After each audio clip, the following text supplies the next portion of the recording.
from an evolutionary perspective, the reason why guys get approach anxiety is, yes, there's a genetic factor. That's the function, I should say. You hit upon the function because you said, what'd you say here? Is the fear of your genes won't replicate. Yes, but it's also reprisal.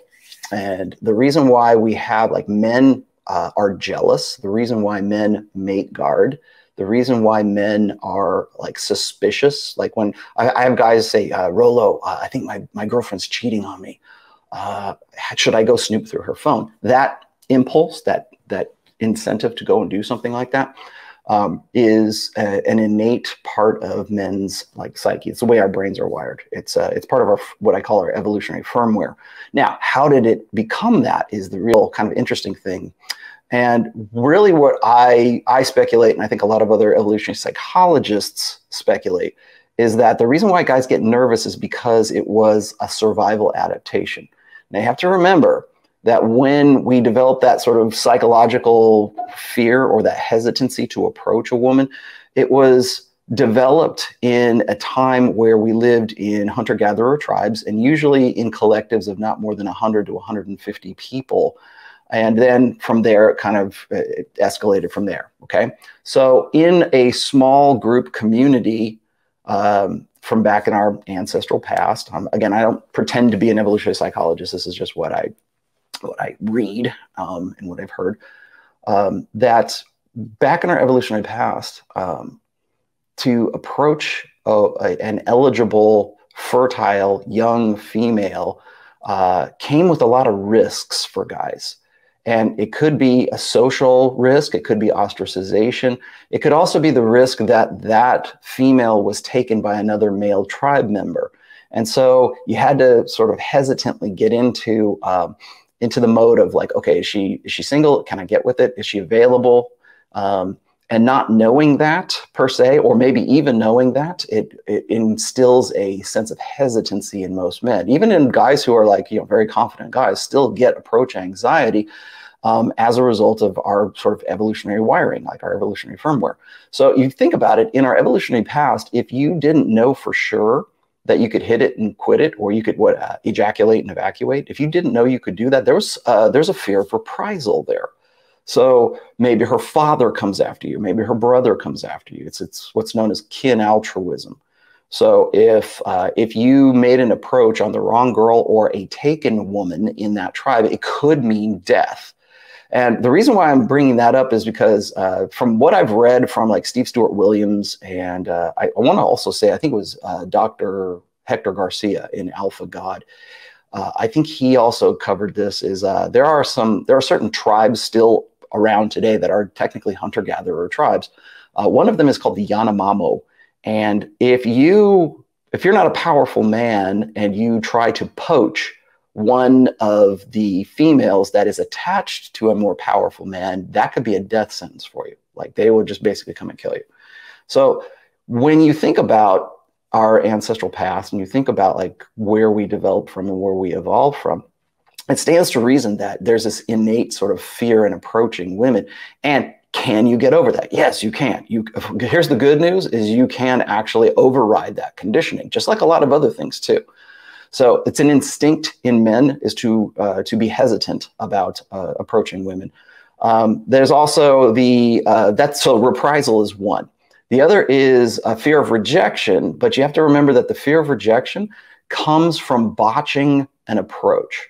So if you were to just say you were in a tribe in somewhere in our 100,000 years ago, and you approached a woman and you start chatting her up or whatever else, and for whatever reason it was going well, and then suddenly she rejects you, or you don't do the socially approved, culturally contextual behavior or speech or whatever it is, and you get rejected for whatever reason. It could be a cultural, it could be something stupidly social, right? What happens then is you also have the fear of approach because of that rejection. And the rejection, it kind of locks in with what you were saying about, not passing your seed on to the next generation, but it has even bigger consequences for men, because if you screw it up, what happens? She goes and tells her friend.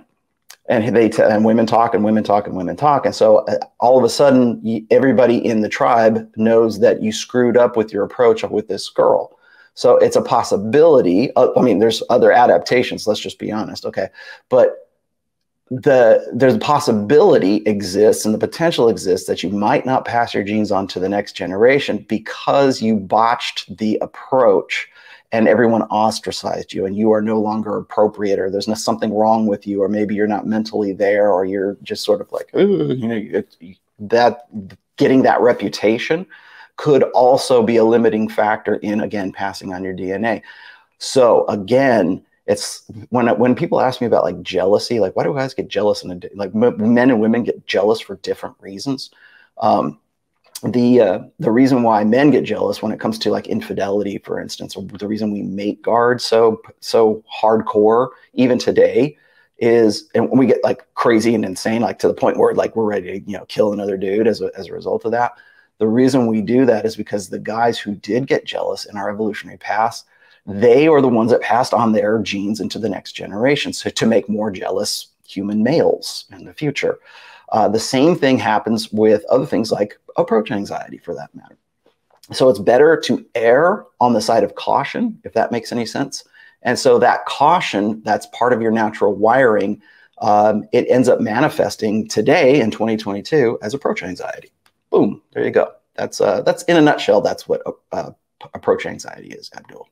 Game is not going to help you if you are autistic. Okay, game is not, understand this now. I need to emphasize this because I made a big, like full up paragraph of this in the introduction of book 5. I think too many people go, well, if Rollo would just write a book on game, then I could get over my social awkwardness, right? Or I'm clinically on the Asperger's syndrome spectrum, right? I'm functionally autistic. And there's a lot of guys that are, because if you go and look, I've shown you guys do I have the data? I might still have that in my my brand data. Do I have that? I guess not. No, I got all the Will Smith data in there. Sorry, my bad. Anyways, incidence of autism from like the late 90s, like 98, all the way up to where we're right now has just skyrocketed. So whether that's like clinical or that's prescribed or that's diagnosed, I don't know. But if you think that game is going to help you get over your Asperger's syndrome, don't buy the book. Seriously, I'll tell you right now, don't do it, because if you think that it's going to help you in the terms of getting over autism or getting over your social awkwardness or whatever you want to call it, don't buy it as therapy. I am not a therapist, and especially when I meet guys who hit me up and they say, Rollo, I really need help, but I need a one-on-one, and I'll go, well, okay, first of all, here's what I charge, here's my policies, blah, blah, blah. And in those policies, I say this, I said, if at any time I think you need a professional help, like you need a clinical psychologist, I reserve the right to like opt out and like say and refer you to a clinical psychologist, because I don't have a doctorate. Okay. I'm a good analyst. I can give you analysis of your situation, but I am not going to give you prescriptions, and I am not going to give you any kind of doctorly advice, because that's not me. And I would never pretend to do something like that, although I know plenty of people who do. However, I think that like cold approaching, I think a lot of people get really nervous about that, particularly guys who are more introverted. And that's more and more guys right now, because we are socializing men to be introverts. And that's, not to say that there isn't some sort of like genetic component to that too. There is. But when we have told generations of men to man down, instead of man, then they tell them man up. But yeah, it's intimidating. Cold approaching is intimidating. So that's what happens is guys end up relying on buffers. I mentioned that in the very first book. This is a buffer. Right? This is a buffer. What I'm doing with you right now, you asking me this question, is a buffer technically. Don't become over-reliant on buffers. People say, oh, my text game is really solid. Yeah, but you know what would be better for you is if you learned actual face-to-face social skills. I mentioned this on Fresh and Fit too, because a lot of these guys were like saying, oh man, you just source them online and you see them there, and you go through Instagram and you go through seeking arrangements, you go through whatever, dating app you're using, which is all image based right now. You use that, and this is how you get the girls and blah, blah, blah. Okay, great. What do you do when you're face to face? Finally. Sorry, my mic is fucking around. So what do? Like, you have to have some sort of game at that point. And by game, I mean, you have to have social skills. Maybe we should stop calling it game for a little while before we like move into tactics and move into like thinking about certain things, applying red pill to social dynamics or social skills, let's just say. People get all hung up on game because they think, oh, well, Mystery's going to teach me. He's got black fingernail polish and a feather boa and everything like that. That's not social skills. I could never cold approach like that. And no one would expect you to either. But you can be like a cool guy. You can go up and actually be a conversationalist. You can learn those skills. So is it worth cold approaching? It depends. If you're just like raw right now and you know nothing, you're like very kind of socially awkward. Yeah, don't. Like, learn social skills before you go and attempt those things.